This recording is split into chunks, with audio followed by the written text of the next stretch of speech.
नमस्कार साथियों, एक बार फिर मैं दीपंकर समझदार चार्टर्ड अकाउंटेंट आपका दोस्त और बिजनेस ग्रोथ एसोसिएट बजट 2021 इसका हाईलाइट आप लोगों को बताना बहुत जरूरी है और इसमें स्पेशल मार्क मैंने किया है।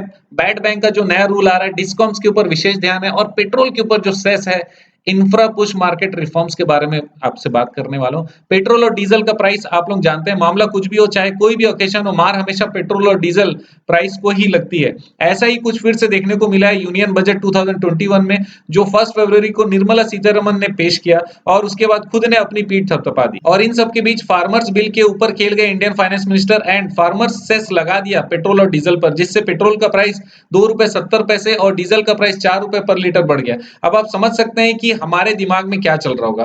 फ्यूल प्राइस बढ़ा मतलब सब्जी का ट्रांसपोर्टेशन कॉस्ट बढ़ा, यानी ओवरऑल प्राइस राइज होने लगा है। और कोई भी सामान का ट्रांसपोर्ट कहीं भी कर लो, क्योंकि हमारे देश में जो भी सामान डिस्ट्रीब्यूशन होता है उसमें पेट्रोल डीजल तो लगना ही लगना है, चाहे वो फूड आइटम हो चाहे कोई भी प्रोडक्ट होगा।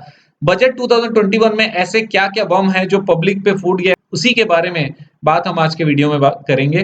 वीडियो एंड तक देखिए और चैनल को सब्सक्राइब जरूर कीजिए, क्योंकि इसमें कुछ फ्री भी चीजें आपको मिलने वाली है। दोस्तों, मैं आपको अब बैड बैंक्स के बारे में बताना चाहता हूँ। सबसे बड़ा जो अनाउंसमेंट आया बजट 2021 में, वो है बैंक्स रिलेटेड। पीएसबी जैसे state bank of India, Indian bank, Allahabad bank, Punjab national bank etcetera, इन सब बैंक्स की हालत खराब है, ऐसा इंडिया के सेंट्रल बैंकिंग अथॉरिटी आरबीआई ने कहा था। राइट। इस रिकमेंडेशन को आगे करते हुए फ्राइडे को इंडियन इकोनॉमी सर्वे, जिसको पार्लियामेंट में टेबल किया गया था, वहां पे कहा गया है कि पीएसबी के बैड लोन्स यानी नॉन परफॉर्मिंग एसेट, जिसको एनपीए बोलते हैं हम लोग, पॉपुलर है एनपीए, को एक साथ करके एक बैड बैंक बनाया जाएगा। इस बैड बैंक का मॉडल मलेशिया के धनहर्त बैंक के मॉडल की तरह होगा।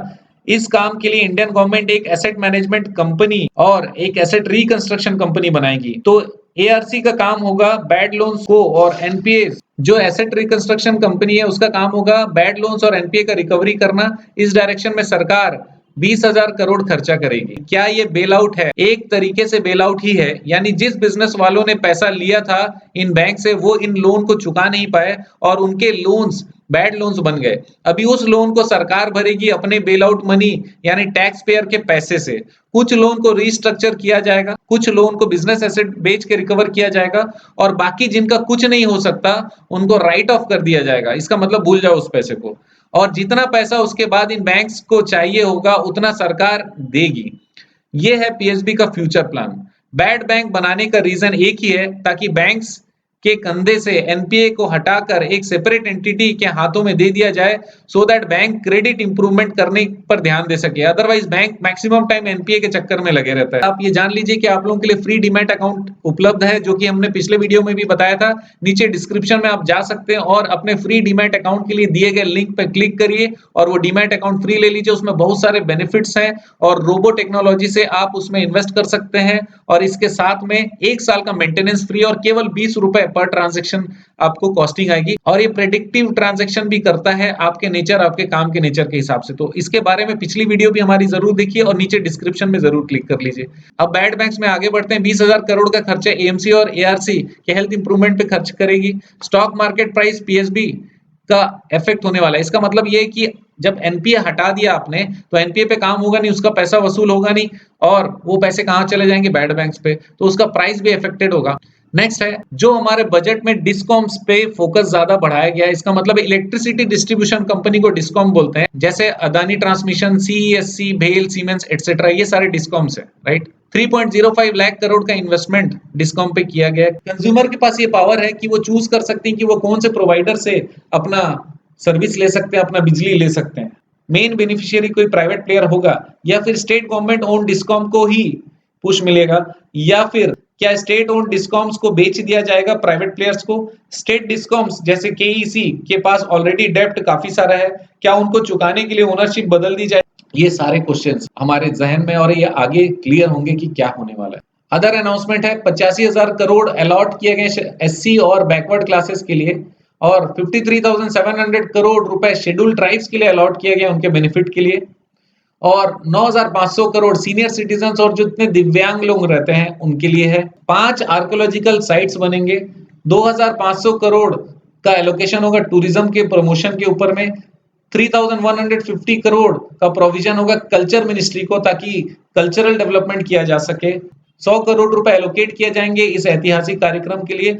जहां इंडिया ड्राइव करेगी ग्लोबल इकोनॉमिक एजेंडा को। मतलब 1 मिलियन से ज्यादा पॉपुलेशन जिस सिटी में है वहां पे पैरामीटर्स भी बनाए जाएंगे और इंसेंटिव भी दिए जाएंगे अगर स्टेट वहां पर इनिशिएटिव लेती है जहां पर 1 मिलियन से ज्यादा पॉपुलेशन है, और 4,400 करोड़ रुपए इसके लिए रखे गए हैं, राइट।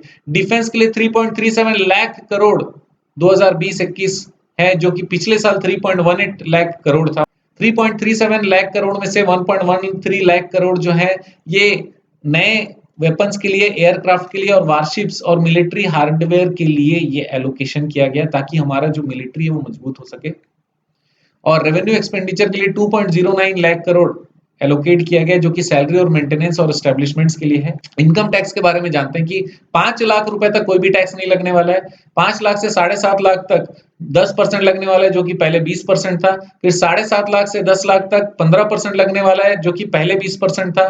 और 10 लाख से 12.5 लाख रुपए तक का अगर इनकम है तो वो 20% लगने वाला है जो कि पहले 30% था। और 12.5 लाख से 15 लाख तक 25% लगने वाला है जो कि पहले 30% था। और 15 लाख या उससे ऊपर जो भी रहेगा वो 30%, पहले भी 30% ही था, अभी भी 30% रहेगा। इसका मतलब राहत उनके लिए जिनका इनकम 15 लाख से कम है, उनको मिनिमम 5% की बचत जरूर होने वाली है। डिविडेंड डिस्ट्रीब्यूशन टैक्स एबॉलिश हो गया, ये बहुत अच्छा वेलकम डिसीजन है हमारे गवर्नमेंट का, क्योंकि क्या होता था पहले पहले 100 रुपए पे 100 रुपए प्रॉफिट आया, उस पे उसने टैक्स भी पटाया, कंपनी ने टैक्स पटाने के बाद डिविडेंड बांटने के लिए भी टैक्स पटाते थे, इसके कारण लोग डिविडेंड ही नहीं बांटते थे। बोले कि 30% टैक्स भी पटाएं या 25% टैक्स पटाएंगे, उसके बाद डिविडेंड डिस्ट्रीब्यूशन का भी लगभग 19% आप ले लोगे, तो फिर इतना ज्यादा अमाउंट के बाद में बचेगा क्या, राइट। इसीलिए डिविडेंड डिस्ट्रीब्यूशन टैक्स हटाने से लोग डिविडेंड बांटने के लिए प्रोत्साहित होंगे। लगभग 70 प्रोविजन ऐसे जिसमें कि टैक्स का एग्जेम्पशन मिलता था उसको हटा दिया गया जिसकी जरूरत नहीं थी, और टैक्स रेट्स को इसीलिए कम किया गया उसके एवज में। इसका मतलब स्टार्टअप को बूस्ट करने के लिए 5 साल तक ईएसओपी पे टैक्स नहीं लगने वाला है, एम्प्लॉय स्टॉक ऑप्शन पे टैक्स नहीं लगने वाला है। कोऑपरेटिव सोसाइटीज को ये छूट दिया जाएगा कि वो कोई एग्जेम्पशन ना ले और सीधा सीधा 22% टैक्स पटा दे, जिस पर 10% सरचार्ज लगेगा और 4% सेस लगने वाला है, राइट। और उनको एमएटी मतलब मिनिमम अल्टरनेटिव टैक्स से भी छूट मिलेगी। आधार के बेस पे वेरिफिकेशन का सिस्टम वो स्टार्ट कर ले रहे हैं इंस्टेंट, और तुरंत पैन कार्ड भी अलॉट करने का सिस्टम वो बनाते जा रहे हैं ताकि फाइलिंग करने में देरी ना हो, पैन कार्ड मिलने में कोई भी देरी ना हो। स्वच्छ भारत के लिए 12,300 करोड़ इस साल एलोकेट किया गया। सेंट्रल गवर्नमेंट का जो उधारी है मार्च 2014 में 52.2% था, जो कि अब कम होकर 48.7% हो गया। तो दोस्तों ये अभी तक के अपडेट थे। मैं आपको डिटेल्ड बजट का अलग से वीडियो बनाने वाला हूं जिसमें एक एक पॉइंट को डिटेल में बताऊंगा। मोस्ट प्रॉब्ली मैं कल उसको रिलीज करूंगा। धन्यवाद, आपका दिन जबरदस्त और शुभ हो।